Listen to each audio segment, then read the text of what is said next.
ઉપવાસ હોય એટલે ફરાળી રેસીપી કઈ બનાવવી એનો પ્રશ્ન દરેકના ઘરે હોય છે અને એકને એક પ્રકારની સૂકી ભાજી અને મોરયો ખાઈને કંટાળી ગયા હોય તો આ રીતે સરસ મજાના ફરાળી થેપલા બનાવો એટલા સરસ મજાના સોફ્ટ બને છે કે જેને તમે દહીં સાથે ચા સાથે એન્જોય કરી શકો છો. તો ચલો એની રેસીપી જોઈ લઈએ.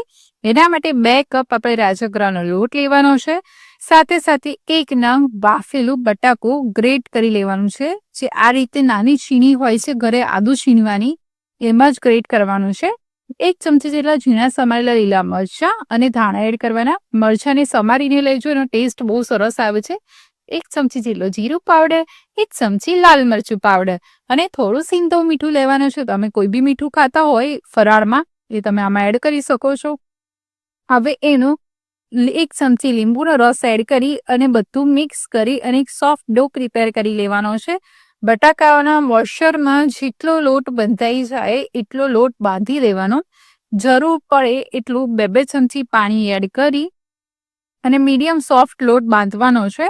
મીડિયમ સોફ્ટ લોટ બંધાઈ જાય એટલે આપણે થોડું ઘી લઈ અને લોટને સરસ મસળી લેવાનો કે જેથી સરસ સોફ્ટ બી થઈ જશે અને આ લોટ થોડો નોન સ્ટિકી થઈ જશે. એટલે સારી બી તમે એના થેપલા બનાવશો ત્યારે તમારે સ્ટીક નહીં થાય. હવે થોડું રાજગરાના લોટનું વટામણ લઈ અને મીડિયમથી થેપલા વણીને રેડી કરી લેવાના છે.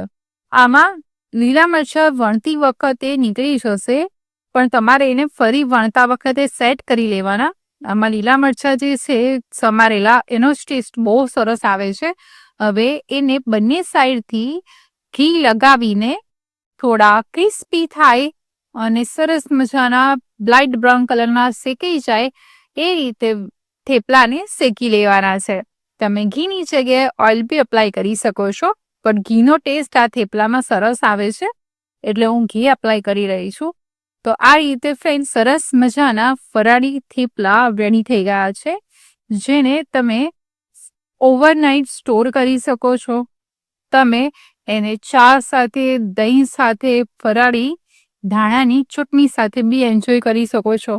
તમે બચ્ચાઓને ટિફિન બોક્સમાં બી આપી શકો છો અને એટલા સહેલાઈથી બની જાય છે કે તમારે ફરાળી રેસીપી કઈ બનાવી ઉપવાસમાં એ ઝંઝટ વગર આ સરસ મજાના થેપલા પ્રિપેર થઈ જાય છે.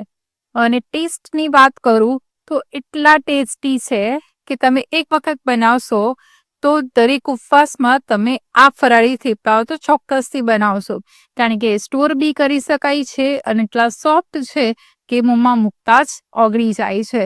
તો આ રીતે ઉપવાસમાં તમે બી ફરાળી થેપલા બનાવો અને એન્જોય કરો અને મને કોમેન્ટમાં ચોક્કસથી જણાવજો કે આ ફરાળી થેપલા તમને કેવા લાગ્યા.